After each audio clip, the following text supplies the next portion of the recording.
Gunner and Cheyenne with Kameron Marlowe. What's up, dude? Oh, nothing much, man. How you doing? Good. Good to see you again. Good to see you. Cheyenne, did you show him the picture? I have not shown him yet. So the last time we Lord. saw you was back October of 20.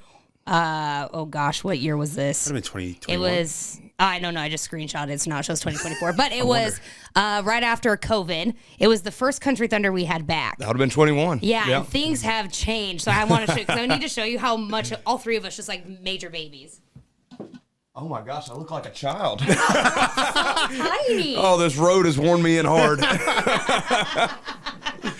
Just little babies from back in October. No and now here kidding. you are, touring and doing all the things. Ain't it wild? It's been a fun ride, I tell you. Now, for those that don't know, and maybe they remember you from The Voice back in 2018. Yeah. Team Blake, and then stolen by Team Adam, and you ultimately left, top 24 or something like that? Yeah, I think it was. Do you think if you would have stayed with Team Blake, do you ever look back and be like, if I would have just stayed on Team Blake, or if I would have been just on Team Blake, the outcome would have been different? To be honest, I was so ready to pursue Nashville that I was like, all right, this is my chance to get out, and now I can go and, like, because I met so many songwriters on the show, and I was like, I want to pursue that. I want to go write songs. Like, I was working a regular job, and I was just kind of, like, over that, and I was like, I want to do music for, like, my life, and that kind of opened the door for me to be able to do it. You were a car part salesman. I was. You were doing that. Sure was. So you just couldn't wait to get out of there, man, I was right? so excited, man. Yeah. I mean, nothing against them. They're great people, but it was just not for me. Sitting behind a desk all day was just not my cup of tea. Cold calling people? No, we would just like, to be honest, we were like really upselling these car parts, and I felt dirty. It was terrible. I felt awful. So I just needed to get out of there. Yeah. So after The Voice, you headed off to Nashville and signed a record deal and everything else. Yeah. You know? It's wild, man. The road to get here has been very different, I guess, but I'm very thankful that I get to do it. Since moving to Nashville, what is the coolest thing you've done? Like just thinking Coolest over the, because I mean, 2018, The Voice, I mean, it was about that, 2018, 2019, when you moved to Nashville. So over the last 5 years, Okay. what do you think the coolest thing you've done is?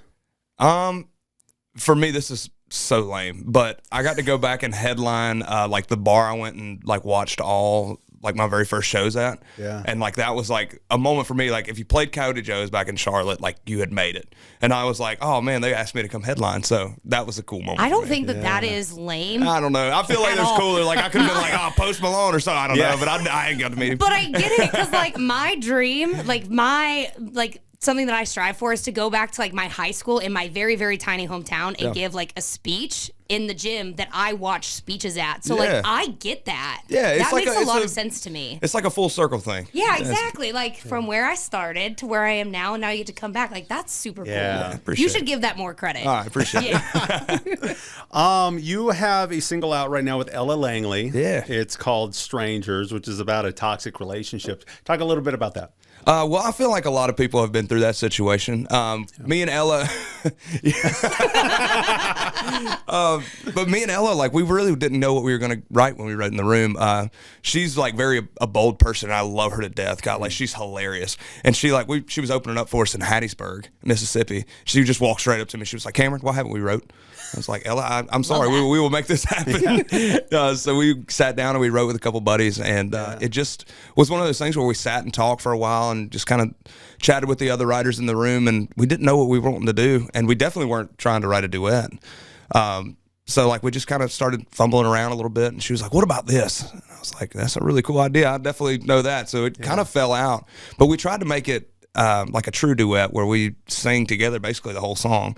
But what we didn't know, it's the hardest song in the world to sing by yourself. So we've been going through the hoops and learning how to do it by ourselves now, but it's been fun. Yeah, so when you're doing a show, I mean, there's some artists that, have the duet, they put it on the TV screen or whatever. Yeah. So how are you doing that? So we started out with having her, like, we put her vocal through, we had her cut a vocal and sing it with me, and then it just kind of, I don't know, it felt weird to do it without like having someone on stage with you. Yeah. So I was like, we'll just try and do it by myself. So I tried to come up with a new way of doing it, and we'll see. None of the guys on the band want to see it. No, they I don't want to think step up and it's hit those so high notes. high. I'm telling you, it's like ridiculously high.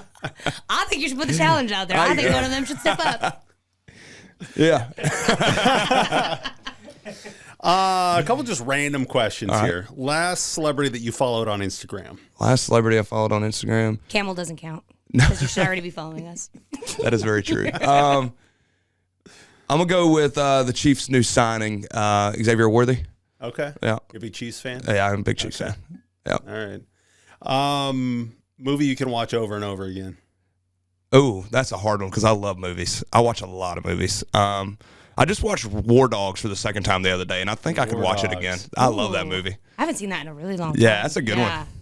I'm more of like a Hangover guy. Yeah, just The like the Hangover's light He's his comedy. favorite. Every time you bring up anything from The Hangover, he will. Your go-to fast food spot. Ooh, depends on what region of the country I'm in. If I'm like out in Texas or something like that, it's Whataburger. Yes. If I'm like in my hometown, we don't really have a lot of them. We just have like Hardee's everywhere, and I think that's Carl's Jr. to y'all. But okay. Yeah, so I guess one of those two. Been in and out yet? It doesn't do anything for me. It doesn't do anything for me. I'm gonna get a lot of hate for that. Yeah, there's controversial. That's controversial right there.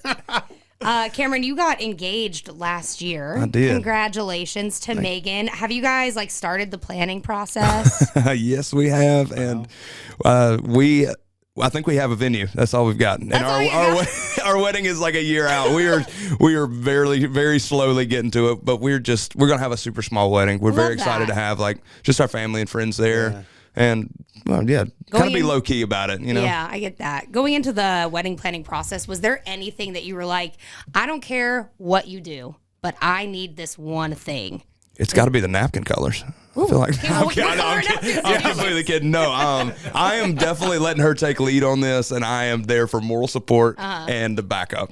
So if she needs me, I am there immediately. But I am, I'm not the best at decorating the house, as most guys aren't. Yeah. So I doubt I can decorate a venue too well. So there's been nothing she's ran by you so far. I mean, we've tried to figure out flowers and stuff like that. Yeah. Flowers just.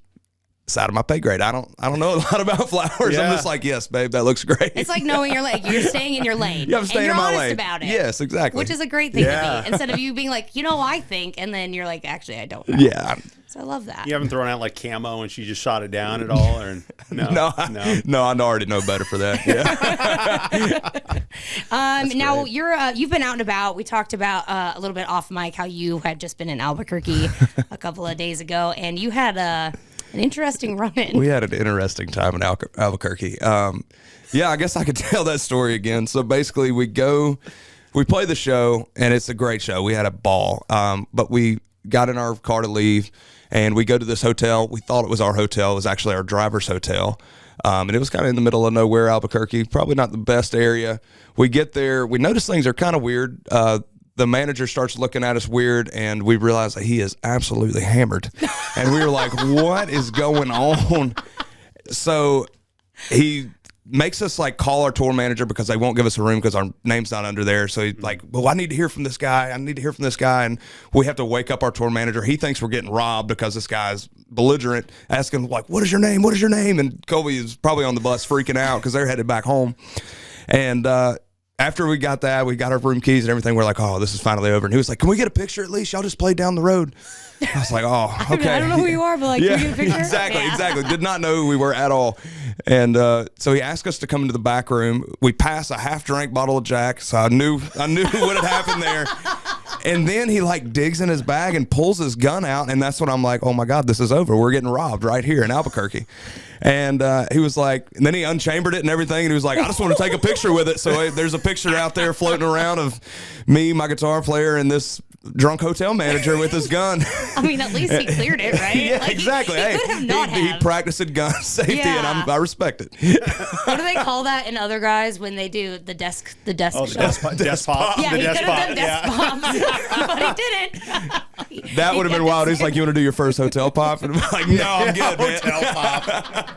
And he was the hotel manager on duty that Yes. I can't make it up. Sitting there drinking away. Yeah. As somebody who used to work in a hotel before radio, working the night shift, could have never imagined doing that. Ever. That blew my mind, but we made it out. We're in Arizona now, so we're making it. Heck yeah, and get ready to head out on your own tour, right? Yeah, so we are. This is actually the last leg. We're going to Tampa. Okay. So that'll be our last show of this Strangers tour, and then we got a big, massive tour that I cannot wait to announce coming up. That's exciting. Yeah, I'm super excited. Well, since you've been out on a tour, the Strangers tour has been a very big thing. You started, a while ago. What is one thing that you're learning on this tour that you just like cannot live without? while you're on tour? This is terrible, but I have to have a steamer. Like not a vocal steamer, but like a clothing steamer. I hate wrinkled clothes, and everything in my bag always just sorry, I think I just had a stroke. Finds a way to get just absolutely balled up, and so I have to have a steamer on the bus. And that works better than iron. Why? Well, I can't put an iron back there. I'll leave it on. I'll burn the bus down. It'd be a whole nightmare. At least see, you're learning so much about yourself. Exactly. And yes. I'm here for that. Absolutely. Self-growth. I like that. That's great. All right, well, dude, it's been, we saw you back, like we said, in October 2021. It's been so fun watching you over the years and watching you do your thing, tour and releasing music and stuff. And it's so good to see you again. Hey, dude. good to see y'all as well. I actually have one more thing. All right, one what more you got? thing. Okay, so I put on Instagram. I went into the tags and I typed in Kameron Marlowe.